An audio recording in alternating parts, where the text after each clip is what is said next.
Hello friends, today in this video we will study about the chapter The Making of a Scientist.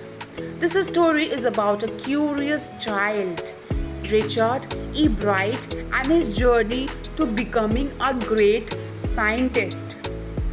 इस story में हम पढ़ेंगे Richard ई bright को, कैसे वो एक क्यूरियस चाइल्ड रहता है, बचपन से ही बहुत क्यूरियस रहता है कुछ चीज़ जानने के लिए और बहुत हार्डवर्किंग रहता है और बहुत इंटेलिजेंट रहता है और बहुत डेडिकेटेड रहता है अपने काम को लेकर के।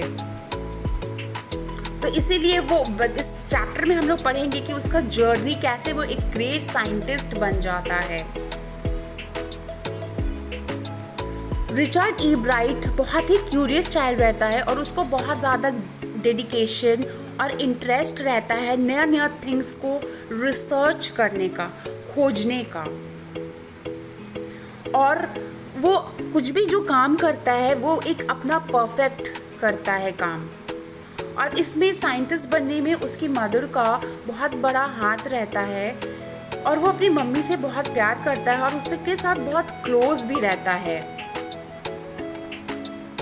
रिचर्ड ई ब्राइट अपने एरा का सबसे ब्राइटेस्ट साइंटिस्ट में से एक रहता है।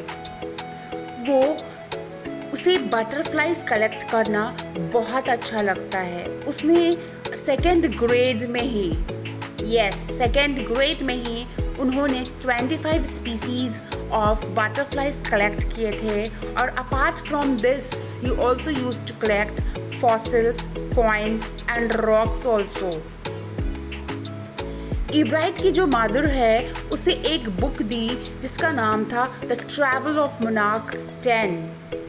ये जो बुक है वो ई ब्राइट को बहुत ज़्यादा हेल्प किया वर्ल्ड ऑफ साइंस को बेटर तरीके से समझने में। और ये जो बुक होता है इसकी लाइफ का एक टर्निंग पॉइंट होता है क्योंकि उसे वर्ल्ड ऑफ साइंस जो है, साइंस की दुनिया से ओपन कराता है, रूबरू कराता है।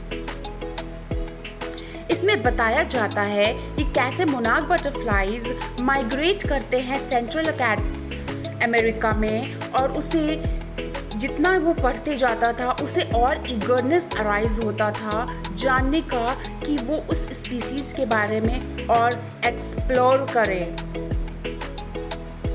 और वो हमेशा कंट्री के साइंस फेयर में पार्टिसिपेट करते रहता था और ये समझता था कि अभी हमको कुछ और अलग तरीके का एक्सेप्शनल करने का कुछ ज़रूरत है।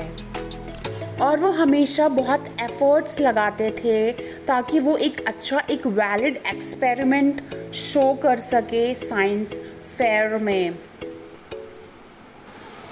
और जब वो 8th ग्रेड के प्रोजेक्ट में उसने एक तरह का डिस्कवर करना चाहा, एक डिजीज़ जो वायरस से होता है जो कि मोनार्क कैटरपिलर्स को हर साल मार देता है। वो इस डिस्कवर करना चाह रहे थे उस डिज़ीज़ को कि ये जो डिज़ीज़ है वो किस वायरस के वजह से होता है जो कि हर साल इतने सारे मोनार्क कैटरपिलर्स उससे मर जा रहे हैं। ई ब्राइट को लगा कि जो बीटल होता है, वो एक तरह का जो इंसेक्ट जो बीटल होता है वो कैरियर ऑफ डिजीज़ है, मीन्स उसके वजह से डिजीज़ फैल रहा है। तो उसने कैटरपिलर की जो ब्रीडिंग है उसे स्टार्ट कर दिया अलोंग विथ बीटल्स। उस पर रिसर्च करना शुरू कर दिया, क्या बीटल ही कैरियर ऑफ डिजीज़ है। लेकिन उसे कोई भी रिजल्ट्स नहीं मिला इस एक्सपेरिमेंट से। उसे ऐसा करने से एक भी रिजल्ट नहीं मिला एक्सपेरिमेंट में। लेकिन जब ये एक्सपेरिमेंट उसे कंट्री साइंस फेयर में पूरा अच्छे से दिखाया तो उसने कंपटीशन जीत गए। ई ब्राइट जो है अपने second year of high school में एक साइंटिफिक रिसर्च स्टार्ट किया about the discovery of a mysterious insect hormone जो कि एक न्यू ब्रांड थ्योरी पे लीड कर सके to the life of cells. मतलब कि ईब्राइट ने अपने पूरे थ्रू आउट हिज लाइफ में बहुत सारा रिसर्च किया, और जब वो second year of high school में थे वो उसने एक अननोन इंसेक्ट हार्मोन को डिस्कवर किया। और ये पर्टिकुलर डिस्कवरी बता रहा था कि new study of new theory on the lifes of cell, ये बताता था कि जो पर्टिकुलर डिस्कवरी है new lifes of the cell को कैसे एक न्यू थ्योरी बता रहा है। और उनका मेन मकसद था कि वो 12 टाइनी गोल्डन स्पॉट्स होते हैं मोनार्क प्यूपा में फाइंड आउट करने का। और उसका जो ये प्रोजेक्ट है वो कंट्री के साइंस फेयर में फर्स्ट प्राइज़ वो जीत जाते हैं, और उन्हें एक अपॉर्चुनिटी मिलती है वर्क करने का एंटोमोलॉजी लैब में at Walter Reed Army Institute of Research. और as a junior in high school वो अपना एक्सपेरिमेंट्स को अपग्रेड करवाते थे, मीन्स और मॉडर्नाइज करवाते थे और एक बेटर करते थे। और वो जब वो जूनियर थे वो हाई स्कूल के, उसने एक एक्सपेरिमेंट किया मोनार्क प्यूपा में और फाइनली सक्सेसफुल हो गए थे आइडेंटिफाई करने में, पता लगाने में कि उसका केमिकल स्ट्रक्चर ऑफ हार्मोन्स क्या होता है। और एक दिन जब वो चेक कर रहे थे x ray photos of the chemical structure of a hormone, उसने समझ गया कि ये जो सेल है वो कैसे ब्लूप्रिंट ऑफ इट्स डीएनए को रीड करता है। ईब्राइट और उसके जो रूममेट थे कॉलेज के जेम्स आर रोंग, वो लोगों ने दिन रात काम किया और पिक्चर्स ड्रॉ किया और कंस्ट्रक्ट किया प्लास्टिक मॉडल्स ऑफ मॉलिक्यूल्स, ये दिखाने के लिए कि जो डीएनए है वो कैसे वर्क करता है। और ये वर्क जो था वो ईब्राइट के करियर में एक बहुत बड़ा रोल प्ले करता है, क्योंकि उसे एक ग्रेजुएशन डिग्री फ्रॉम हार्वर्ड मिल जाता है with the highest honours, and he stood second in the class of 1510 students. और उसका जो ये वर्क है साइंस के मैगजीन में भी पब्लिश हुआ था। और सून ये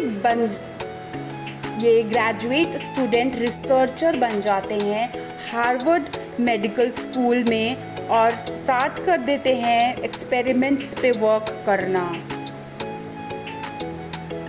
रिचर्ड ईब्राइट जो रहते हैं वो एक स्ट्रेट ए स्टूडेंट रहते हैं हाई स्कूल में, और उन्हें इसके अलावा उन्हें बहुत इंटरेस्ट रहता है डिबेट में, पब्लिक स्पीकिंग में, और ये बहुत एक ऑलराउंडर आउटडोर पर्सन भी रहते हैं, और ये एक बहुत गुड कैनोइस्ट भी रहते हैं। उसे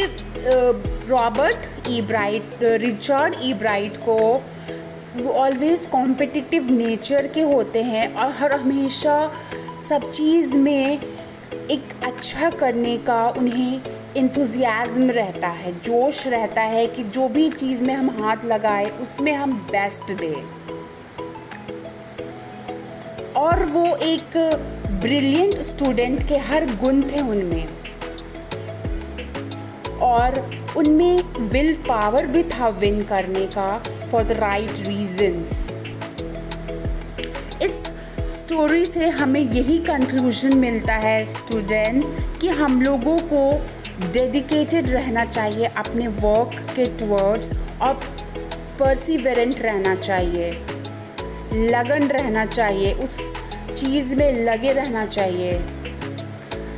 क्योंकि अगर हम अपने काम को लेकर के डेडिकेटेड हैं तो हम अपना ड्रीम्स को जल्द ही अचीव कर सकते हैं, और हम अपना जो वर्क है उसको कभी ना कभी किसी न किसी दिन ज़रूर हमें सफलता मिलेगी।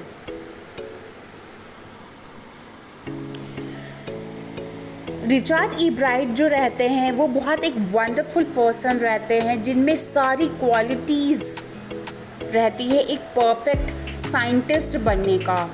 होप स्टूडेंट्स आप लोगों को ये वीडियो काफ़ी अच्छा लगा होगा and if you like the video and my learn teaching style, please do like, share and subscribe my channel for more videos like this.